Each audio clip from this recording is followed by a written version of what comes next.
이희진 씨 부모 살해 사건을 수사해온 경찰이 사건과 피의자 김다운의 신병을 검찰에 넘기면서 수사 결과를 조금 전에 발표했습니다. 경찰은 피해자들이 청담동 주식 부자로 알려진 이희진 부모임을 김다운이 미리 알고 1년 전부터 철저하게 계획한 범죄라고 결론 냈습니다. 현장 연결해서 좀 더 자세한 소식 들어보겠습니다. 김우준 기자. 네, 경기 안양 동안경찰서입니다. 네, 1년 전부터 철저하게 준비했다. 경찰이 내린 계획범죄라는 결론 좀 더 구체적으로 설명해 주시죠. 네, 그렇습니다. 경찰은 김다운이 1년 전부터 철저하게 준비하고 계획한 계획범죄라고 결론을 지었습니다. 특별히 지갑 없이 경제적으로 어려움을 겪어오던 가운데 청담동 주식 부자로 유명한 이 씨의 부모인 피해자들이 돈이 많을 거라고 생각해 범죄를 벌였다는 겁니다.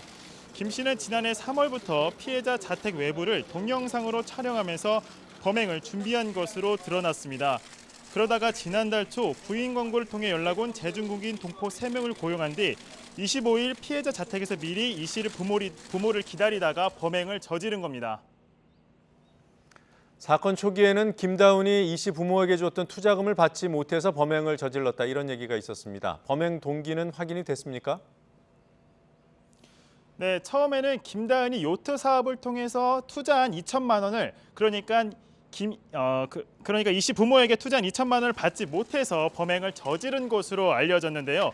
경찰은 김다운이 2천만 원 때문에 저지른 범죄가 아니라고 결론을 지었습니다. 경찰 수사 결과 김다운이 실제 요트 사업을 했다는 근거도 없었고 이희진 씨 등 피해자 가족 또한 김다운에 대해서 전혀 몰랐습니다. 결정적으로 김다운이 이 씨 부모들과 통화한 기록과 금융 거래 내역이 전혀 없었는데요.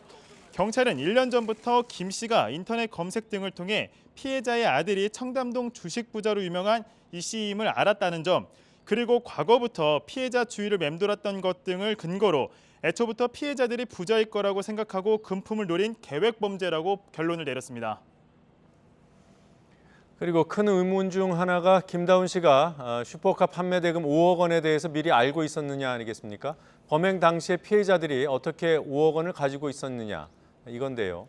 경찰은 이 부분과 관련해서는 어떤 결론을 내렸습니까? 네, 이번 사건 중에 가장 최대 미스테리 중 하나였습니다. 한마디로 말하면 경찰은 김 씨 일당은 범행 당일 슈퍼카가 판매되는지 몰랐다고 결론을 내렸습니다. 그러니까 우연히 그날 피해자들이 판매 대금을 가지고 왔었고 하필 그날이 범죄가 이루어진 날이라는 건데요. 경찰 조사 결과 슈퍼카 판매와 판매 대금에 대해서 보관 장소를 알고 있는 관계자들과 김 씨 일당이 연락을 주고받은 사실이 전혀 없었습니다. 또한 슈퍼카 매매 계약 성립 이전부터 김 씨가 공범을 고용하고 범행을 준비한 점 역시 김 씨가 돈의 향방을 모르고 범행을 계획했다고 보는 이유입니다.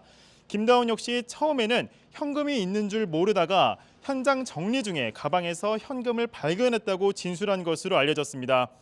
추가로 경찰은 김 씨가 이 씨 부모를 살해한 뒤 이희진 씨 동생에 대해 추가로 범행을 계획한 정황도 포착했습니다. 김 씨는 범행 뒤 사과하려고 동생을 만났다고 했지만 김 씨는 다수의 심부름 센터를 통해 납치 관련 문의를 한 점 등이 경찰 조사에서 밝혀졌습니다. 경찰은 추가 범행 관련자들에 대해 쫓고 있다며 수사를 확대할 방침입니다.